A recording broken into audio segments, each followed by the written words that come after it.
leaders cannot listen only to your close team.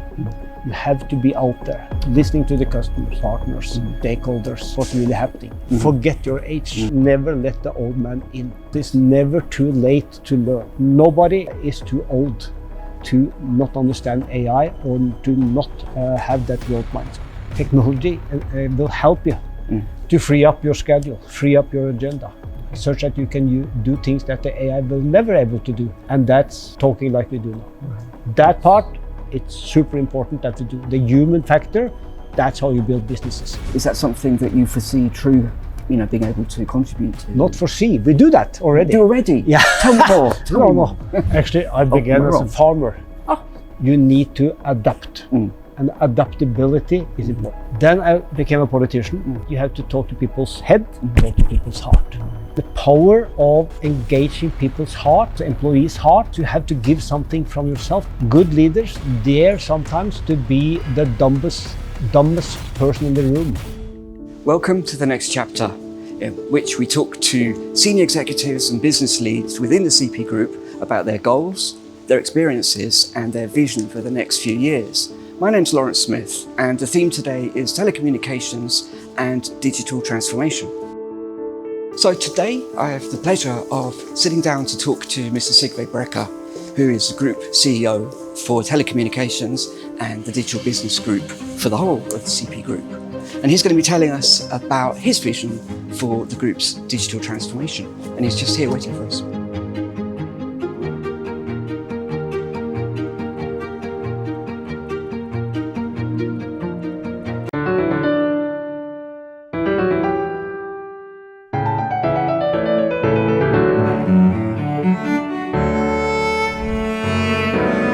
So joining us is Sigve Brekke, the Group CEO for Telecommunications and the Digital Business Group for the whole of the CP Group. That's a big job.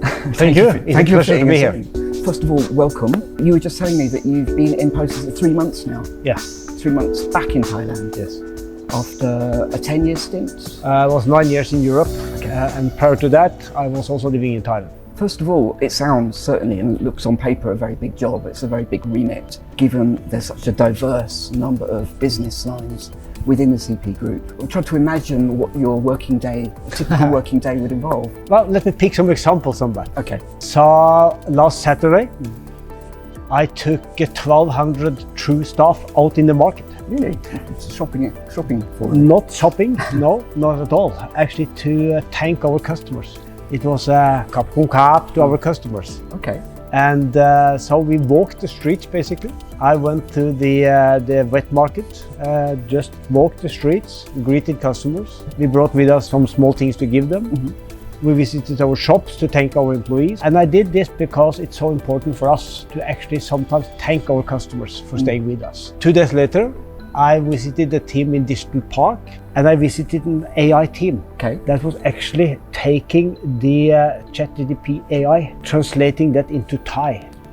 And they were in the midst of also making sure that the Isan dialect could be understood when you spoke to the AI. So that's another example. So not just Thai, but actually... Exactly, Isan Thai. Wow. And then tomorrow I'm going to have a meeting with the data center team, where we are looking at some big investments in taking the leading position of AI, also data center building here in Thailand. So that's kind of 3 examples of how my day looked like. Right, so every day a different... Every day is very, very different experience. Yeah. Sounds of it. But there is one common factor.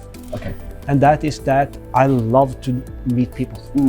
And that is kind of making myself passionate. But it's also that I think the value of engaging with people. So my day is typically, I'm never in the office, but I'm around meeting people. And obviously that's a big Thai focus of your work, but it's not just Thailand, is it? Right? No, the true is only Thailand. Data centers, mainly Thailand, but we also have some businesses in Vietnam and in Malaysia. Okay. I'm also trying to help on the Ascent business, also True Money business, and they are in 6 countries. Okay. So it's mainly Thailand based, but the ambition that I got from Konsupashai was to see how we can grow business also into Southeast Asia region. So you're not just in Bangkok, you find yourself traveling around the country a lot? Yeah. So far, I have mainly focused on Bangkok. I've been to Phuket and a trip to kind of launch plant our network flag because we are constantly improving our network. But I will start traveling around. And I love traveling in Thailand. Actually, I have visited 67 provinces so far. Wow. Not during this 3 months, but in my previous stay here.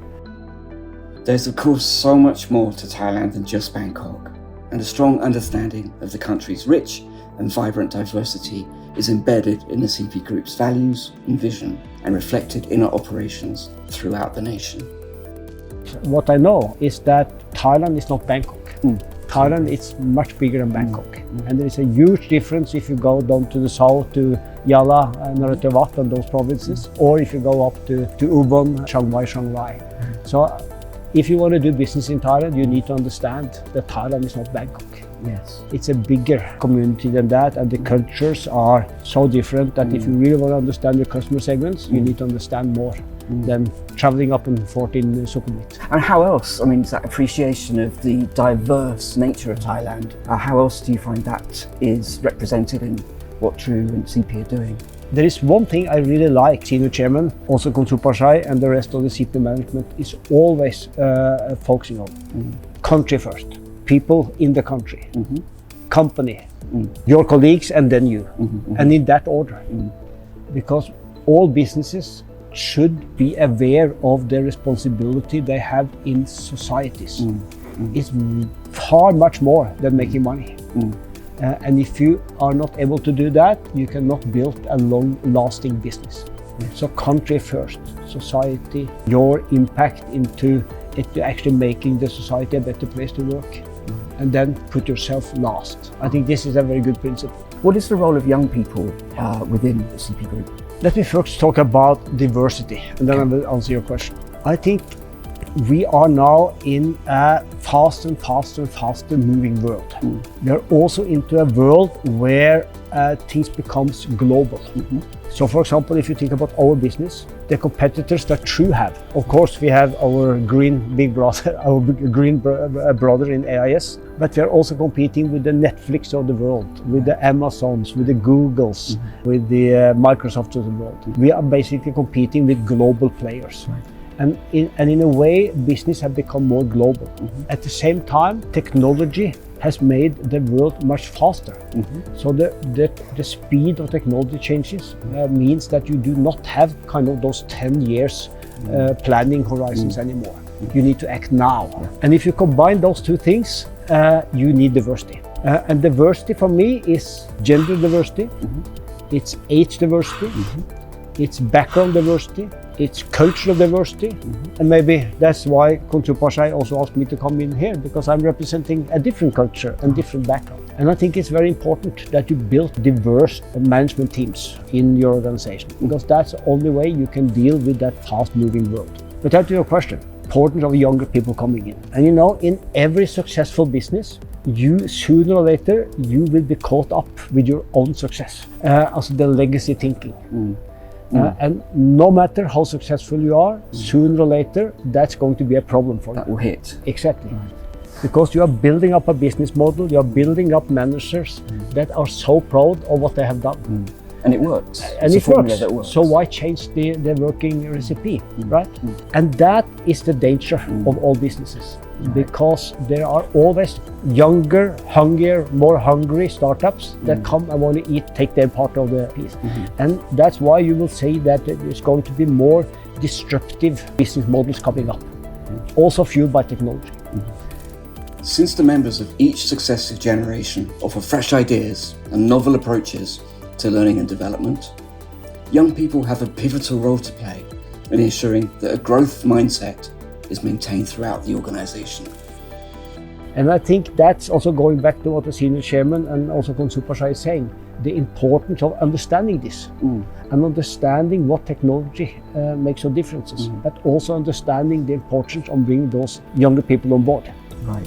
So that closeness to the market. Exactly. So what I expect from the younger people is the growth mindset, meeting the legacy mindset, and trying to have those two mindsets actually being to fuel the change. Always be on your thoughts when it comes to thinking differently, making sure you are actually disrupting your own business without anyone else from the outside coming and do that. And this is difficult to do because if you want to do this, you need to form an environment in a company where you are listening to those young people, right? Where you are accepting people with a different view, where you are embracing people that dare to do things differently, and where you also are building a learn from failure culture, where you try things out.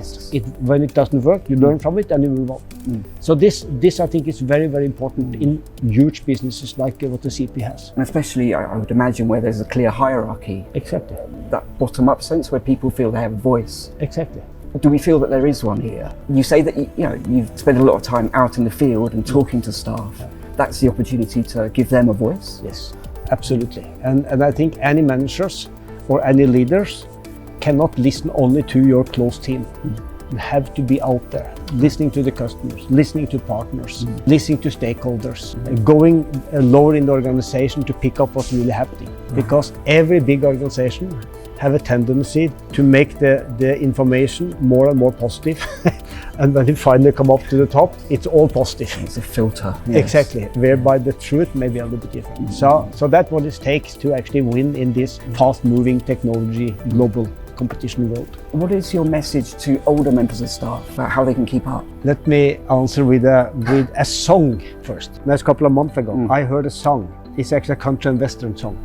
And the title is Don't Let the Old Man In. And what the song is about, it's a guy saying that, how would you have felt if you didn't know the year you were born? If you had no idea about how old you really are, would you have felt differently? And I think this is something I'm telling myself every day. Age is not a number. Forget your age.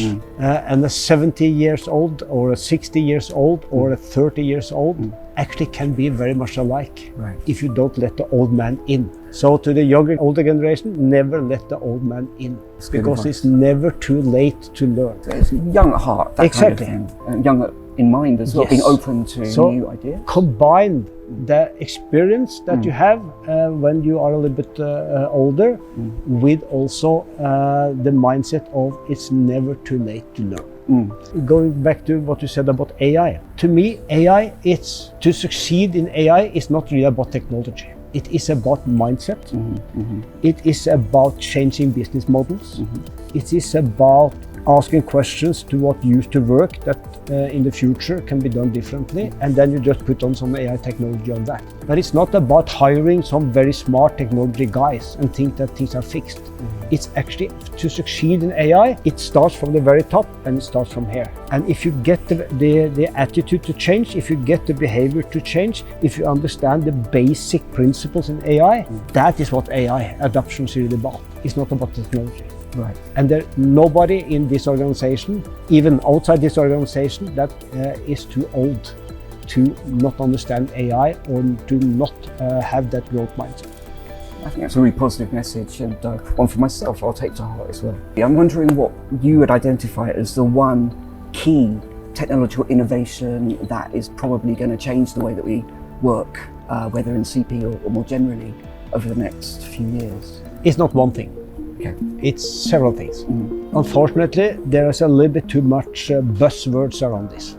Everyone talks about AI, everyone talks about cloud, everyone talks about software as a platform. Relatively few people know what does it really mean. And it's all those combined. What it really is that technology can help you to simplify things. Technology can help you to automate manual processes. Technology can help you to automate operations. Technology can help you to smoothen out customer experiences. And technology can also help you actually to create new S-curve growth areas. So what technology really is all about is to simplify things. And that is the mindset. And it's important that you have that mindset. If not, if you put technology on top of everything else, it will not simplify it. It will actually make it more complex.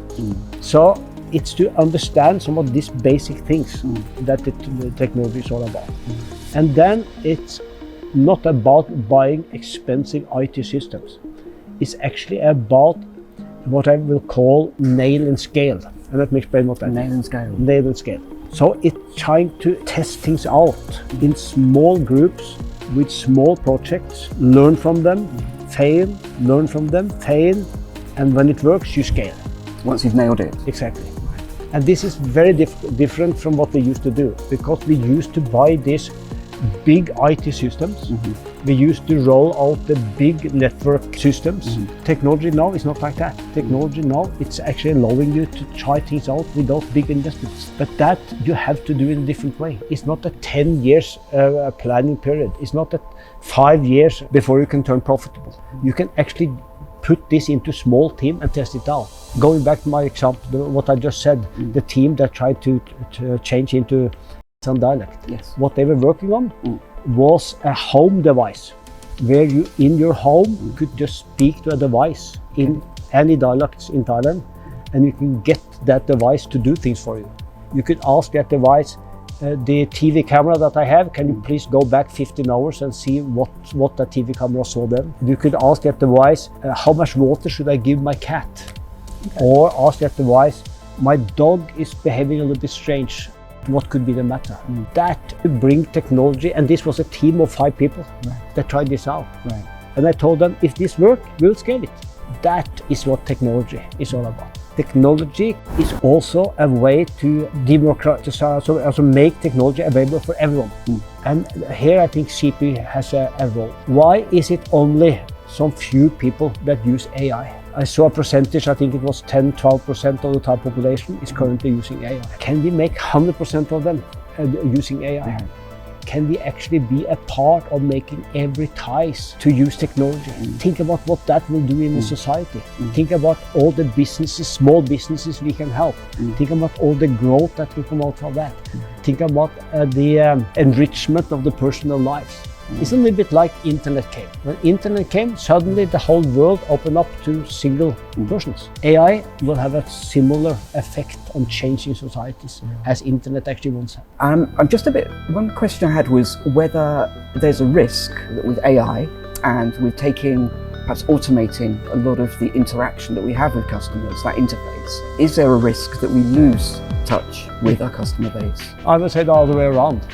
Because you can then save time on doing routine works and use that time to engage with people. Right. So if you can automate most of your operations, and you should actually have a goal. You should say that everything that can be automated should be automated. Right. Everything that can be put up in cloud should be done. Everything that you can put AI on should do. And then you can use your free time to go out and meet customers or go in the organization to engage. So I will actually say that technology will help you to free up your schedule, free up your agenda, such that you can do things that the AI will never able to do. And that's talking like we do now. That part, it's super important that we do. The human factor, that's how you build businesses. Artificial intelligence isn't about quick fixes or one-size-fits-all solutions. Technology needs to be shaped and guided by people, the human factor, and geared towards meaningful, purposeful goals.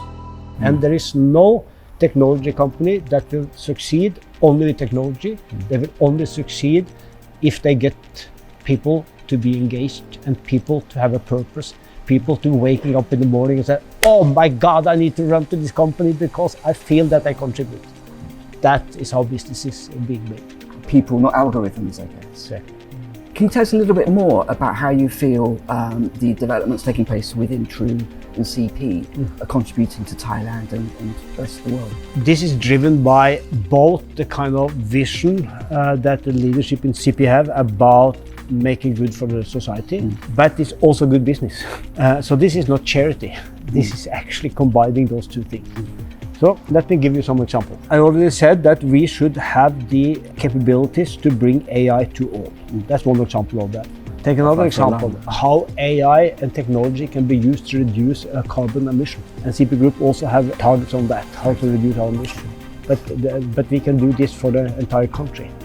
Think about things like, today all Thais are connected to a mobile phone. But the next growth wave is going to be the thing that are also being connected. Everything should be connected. We see that in the cars today. The cars have several sensors and even a SIM card in the car. I think going forward, every physical object will actually be connected to the net. And that's another example on how you can use that to reduce emission, how you can use that to make things more efficient. So there are several things here actually that you can do. Yeah, I mean, I'm particularly interested in the idea of the Internet of Things as a way to help with Medicare, people's health and monitoring levels and so on. Is that something that you foresee true, being able to contribute to? Not foresee, we do that already. Do already? Yeah. Tell me more. No. So that I visited that company also. We actually have a digital medical company also in True, which is basically focusing on giving medical services online. So you can have an online doctor consultation. You can online have a kind of AI machine answering you if you have some health problems. You can order, you can talk to the pharmacist directly. So the thinking here is actually to not replace the hospitals, of course, but to be a very, very good service for people that actually can cover their medical needs sitting in front of their computer at home. So potentially flag health issues earlier than exactly. I want to talk a little bit about your experience in leadership. My understanding is that you began in politics before moving into telecommunications. Actually, I began as a farmer because I grew up on the farm as an oldest son. I was supposed to be a farmer, then politics, then business. What I learned from that was two things. One, it's that you have to be agile. Every day being a farmer is different. Right. You have to face different weather. You have to face different crop prices. Yep. You need to adapt. And adaptability is important. That I brought with me into business. Adaptability. Because it's so easy to get stuck in your box. Right. The legacy. Get stuck, exactly, the legacy. You have to be constantly adapting. Then I became a politician, and I was a politician on the national level for 10 years. Forming genuine human connections built on empathy, respect and trust is central to how we work with each other and how we serve the communities we operate in. In other words, putting our heart into everything we do. What I learned from that is that in politics, it's all about engaging people. You cannot order people. You cannot pay people bonuses. You are not employing people. You have to convince. And to build convince, trust? Yes, build trust. And to do that, you have to talk to people's head, but you also have to talk to people's heart. And that I have also brought with me into business. And I think generally business leaders are not focused enough on that because we are sending out emails, we are letting the PR department taking care of internal communication, external communication. We are sitting on top and letting the people kind of take care of all the employees. That's not engagement. No. And the power of engaging people's heart, of the employees' heart, it's so strong. But it's difficult to do because you have to give something from yourself to do that. Yes. You have to go out there, you have to shake hands. You need to ask about their families. You need to show care. But if you do that, you are creating an extremely strong bond and you get people to really do their utmost to perform. They're loyal, they become loyal. So that's what I have learned. And if you ask me about leadership a little bit more in general, I would say that good leaders, they listen. Right. And they ask questions. Good leaders dare sometimes to be the dumbest person in the room. The one that asks questions that nobody else dare to ask. And they listen. They don't talk. Everyone else talk first. Giving them a voice. Yes. And that's what I'm trying to do. Every time people are coming to me and say, "Oh, Sigve, what should I do with that?" I'm trying to return, what do you think we should do with that? And that's great, that ownership. So that I think, and the engagement. It's so important that you play on engagement. Okay, that's really encouraging. So let's wrap it up. This series is called The Next Chapter. Okay, could you sum everything up by telling us what would you say is the next chapter for you? Throughout my life, I never had the next chapter. I have a next day. Okay.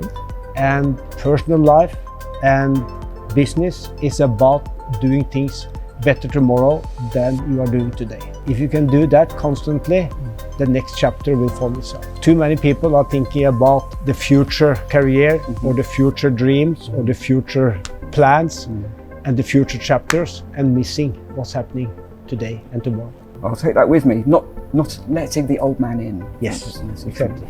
Okay. Sigve, thank you so much for your time today. It's been a pleasure talking to you. I've learnt a lot. And thanks for having me. Thank you for your time. Thank you. All the best. Thank you.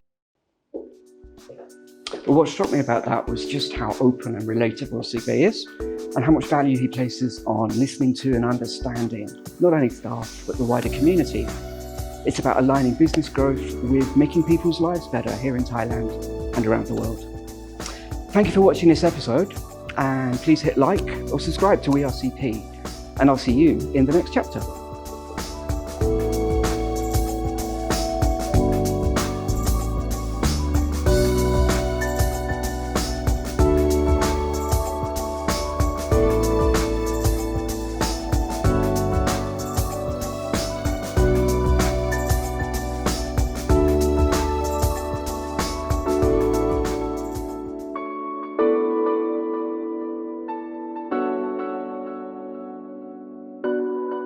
Catch the next chapter only on We Are CP. Discover what's next and be part of the journey.